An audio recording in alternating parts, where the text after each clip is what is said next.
Greetings. Hope you're having a great day, evening, and all of that kind of stuff. Um, this is going to be a recording of shame, blame, and guilt. Forgive me while I'm trying to get the camera images okay. Blah, blah, blah, blah, blah, blah, blah.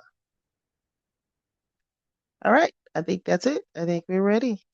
Let's start it now. This is going to be a recording of shame, blame, and guilt. To give credit first, I'd like to thank Andrew Bartzis for the teaching that I will be reading from. If you want a copy of it, you can reach him and ask him for a copy of it at andrewbartzis.com. You can get his information there. Or, oh, not or. And this beautiful image behind me is a frequency picture from Teal Swan, tealswan.com. They make it easy for us, don't they? And it's called Hilarion Consciousness, Ilarion Consciousness. Um, Here it is right here. While I'm showing you the image, I'll read you her description of what it is. The Hilarion Consciousness, the vibration of the consciousness of Ascended Master Hilarion. Hilarion Consciousness is an elevated consciousness.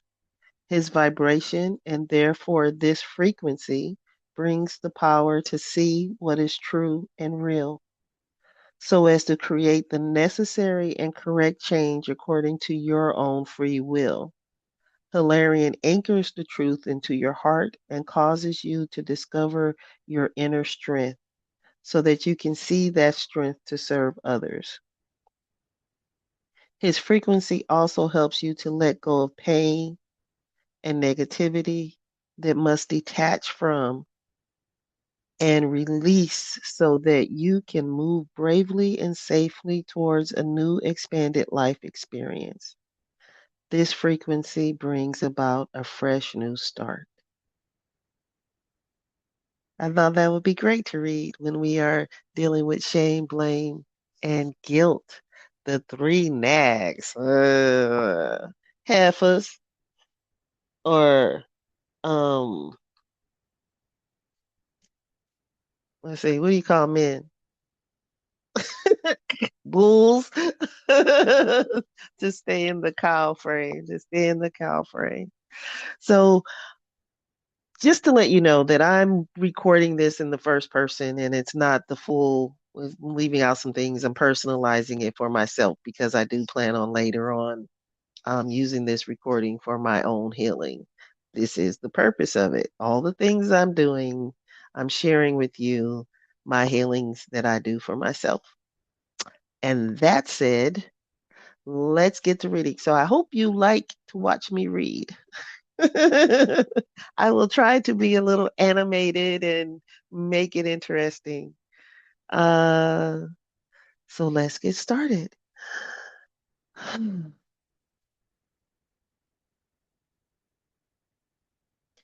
I imagine my human heart as a luminous garden, teeming with the potential for boundless goodwill, a selfless desire to uplift others, to extend kindness without expectation.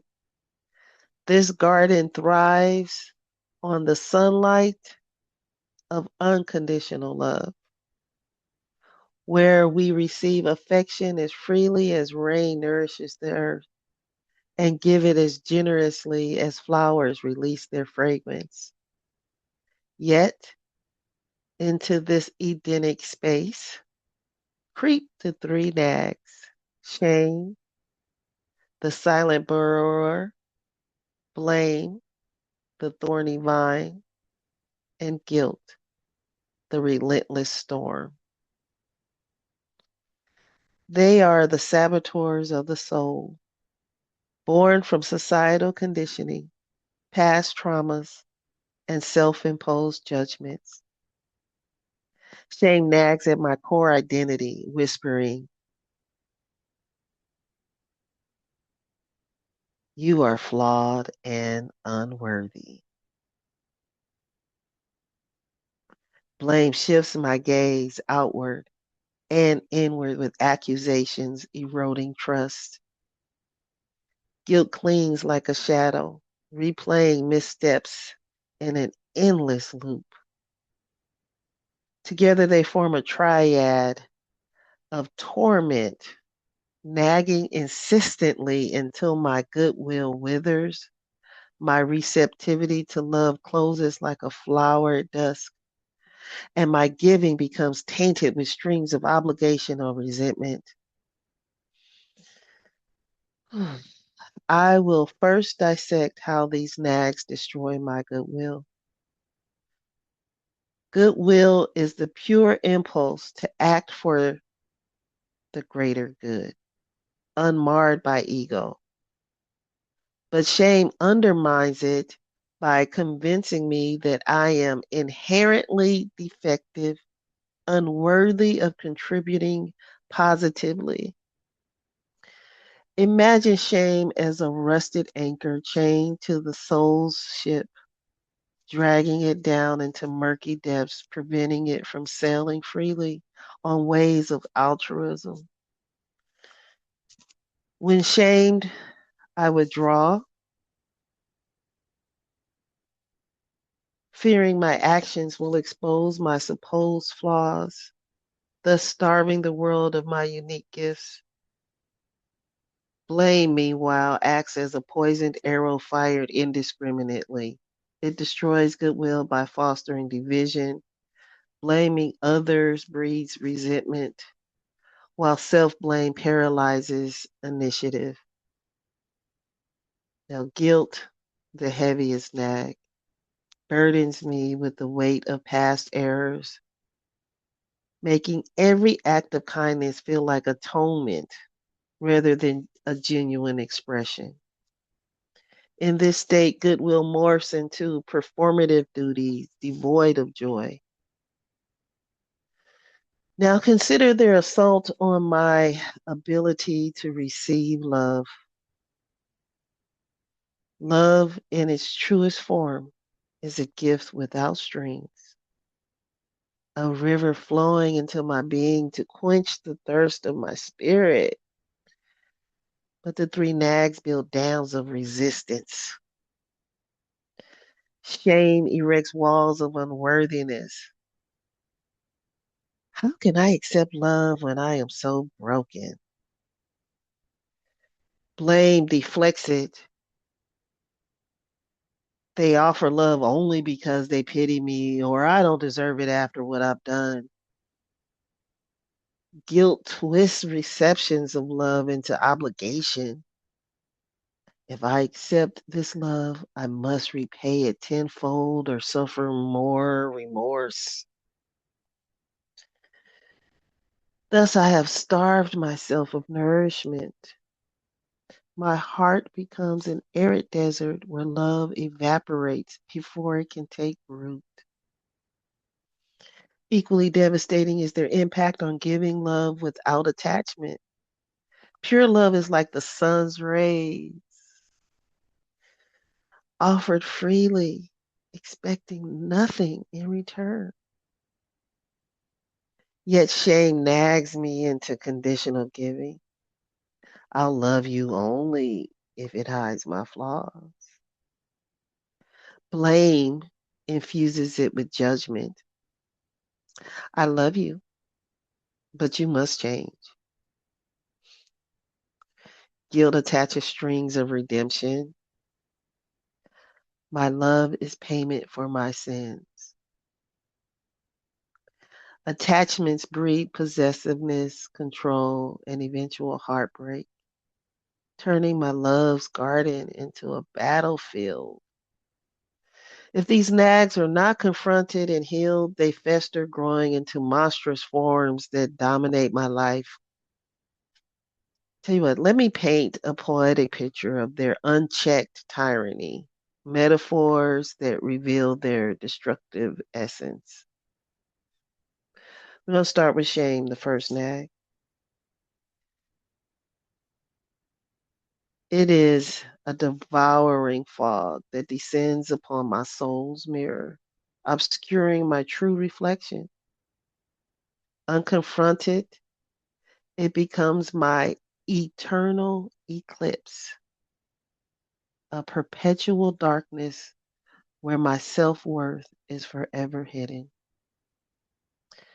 Let's picture a once vibrant artist, her canvas alive with colors of creation, but shame whispers,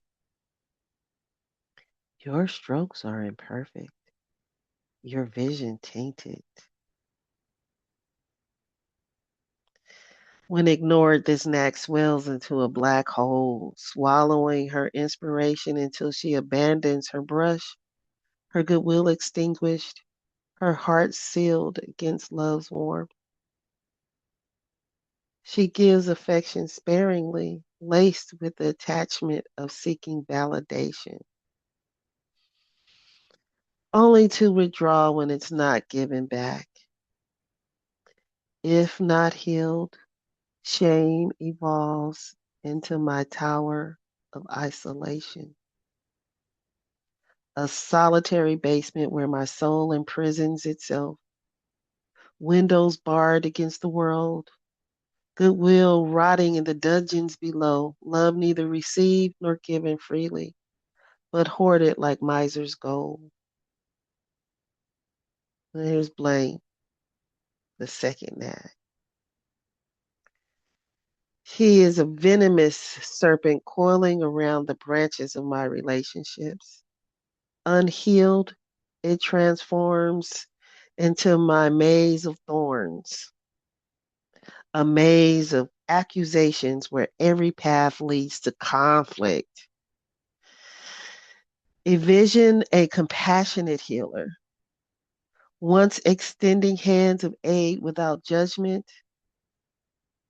but blame hisses. They caused your pain. You caused their pain. Left unchecked, these nag proliferates into a forest of thorns, piercing goodwill until it bleeds out. The healer blames patients for their ailments, blames herself for failures, and her capacity to receive love crumbles under suspicion. Their kindness is a trap. Her giving becomes attached to blame's conditions. I'll help if you admit fault. Like you really need this help. You need to admit that. Turning love into a weapon. If not confronted, blame becomes the raging inferno, consuming bridges of connection, leaving ashes where goodwill once flourished and love's exchange reduced to transactional ambers. Ooh. Guilt, the third nag, is a relentless tide eroding my shores of serenity. Unaddressed, it swells into the bottomless abyss, a chasm where past echoes drown the present. Let's imagine a devout parent whose minor mistakes are magnified by guilt's nagging words. You failed them. You don't know what you're doing. When ignored, this nag deepens into an oceanic void, pulling goodwill under waves of self punishment.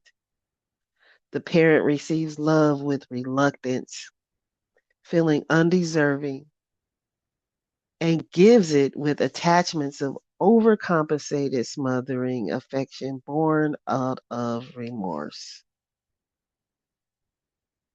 If not healed, guilt manifests as chains of eternity,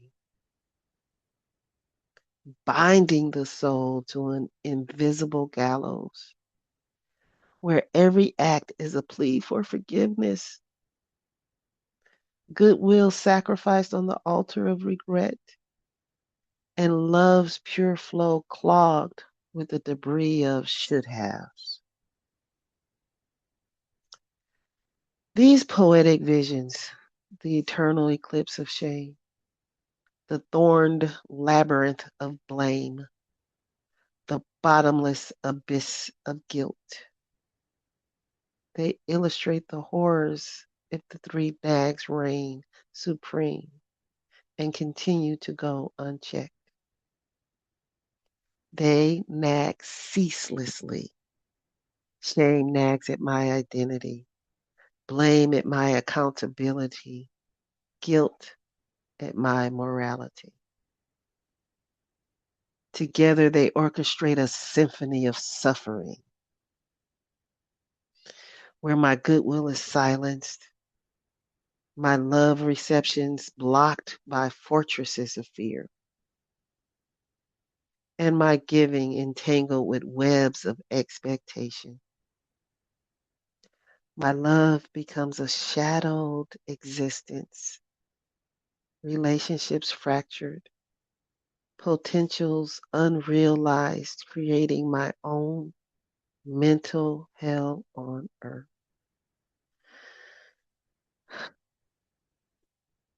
But there's hope, for these nags can be confronted and healed through the radiant powers of self love and self nurturing.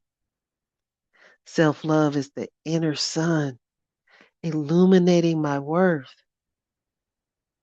Self nurturing, the gentle rain that fosters my growth.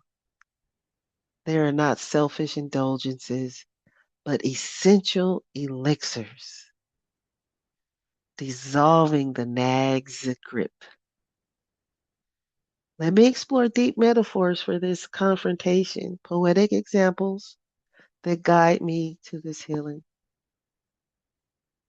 To confront shame with self love, I envision it as my taming, my wild beast, a snarling creature born of perceived flaws. Self love is my whisperer of words, approaching with open palms. Now, the poetical, in the forest of my forgotten self, where shame roars like a lion unchained, self love arrives as a soft melody, a guitar strung with strings of compassion. You are not the scar. You are skin that heals. It sings, lulling the beast to rest. I nurture my nurturing myself allows me to follow the oasis spring, bathing my wounds in waters of affirmation. Daily rituals such as mirroring kind words and embracing imperfections dissolve shame's fog. Daily rituals like this help. If shame is the rusted anchor, self love is the alchemist's forge, melting chains into wings of freedom.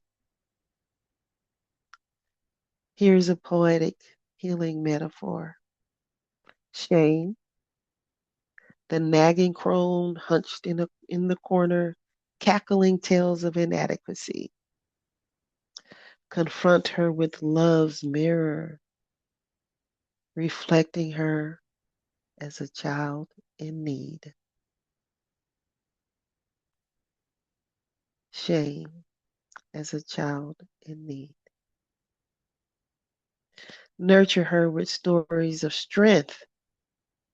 Once a seed is buried in doubt, now a tree reaching the stars. Thus, my shame dissolves, my goodwill blooms anew, my love is received as deserved.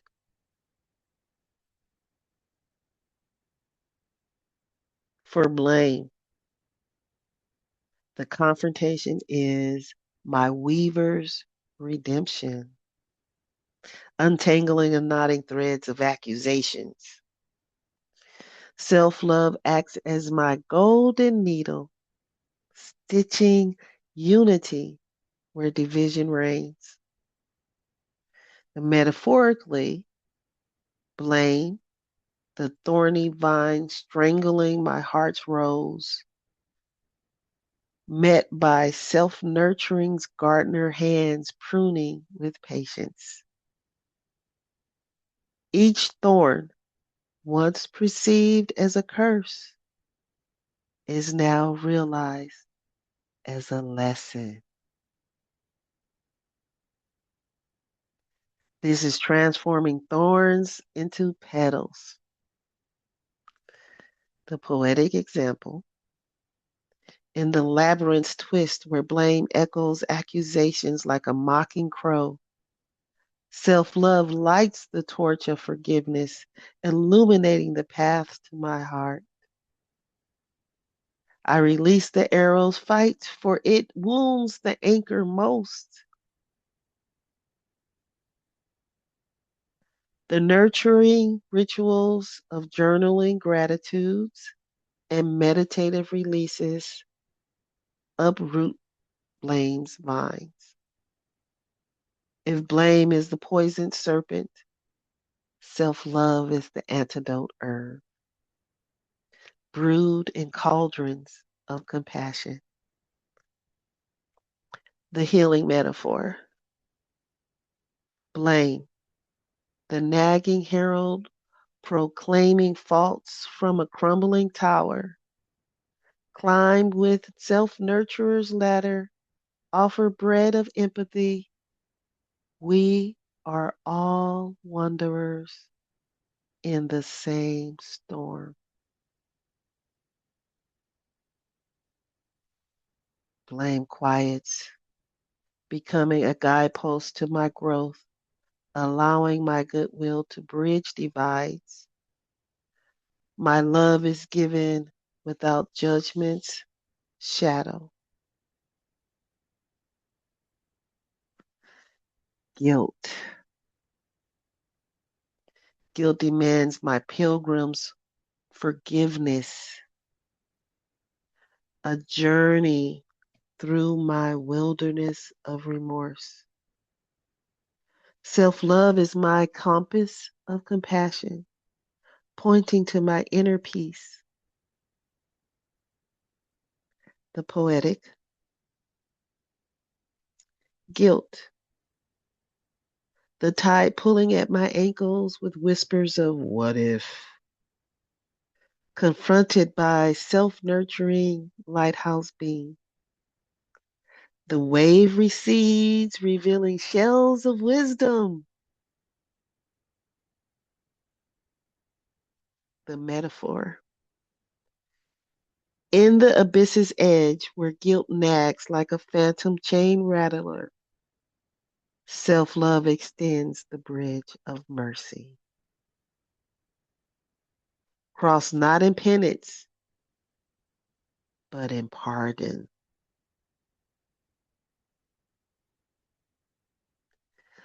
The nurturing practices of forgiveness ceremonies and body affirmations heal the erosion.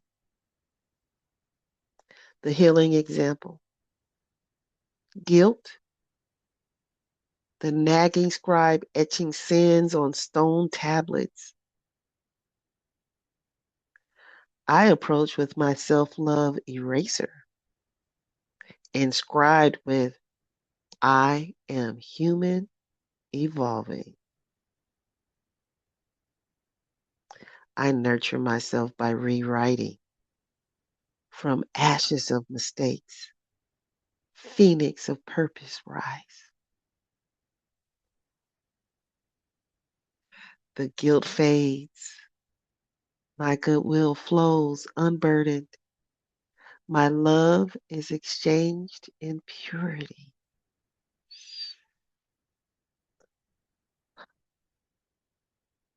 These metaphors, the whisperer taming shame's beast, the weaver untangling blame's knots, and the pilgrim absolving guilt's tide, empower me to confront the three nags.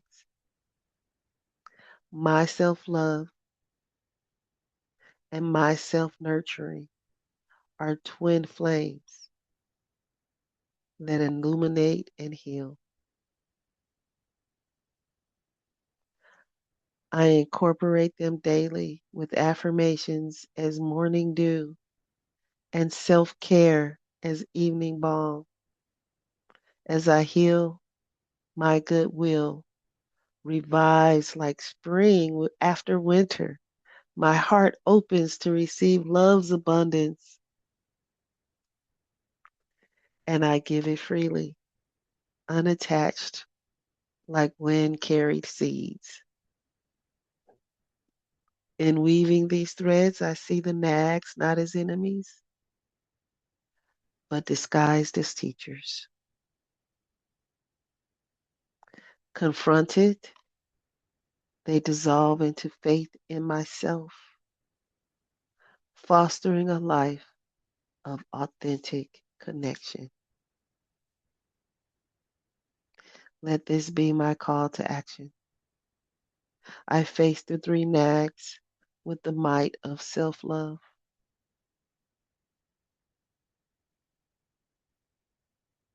Heal and watch my world transform. And so it is. Thank you.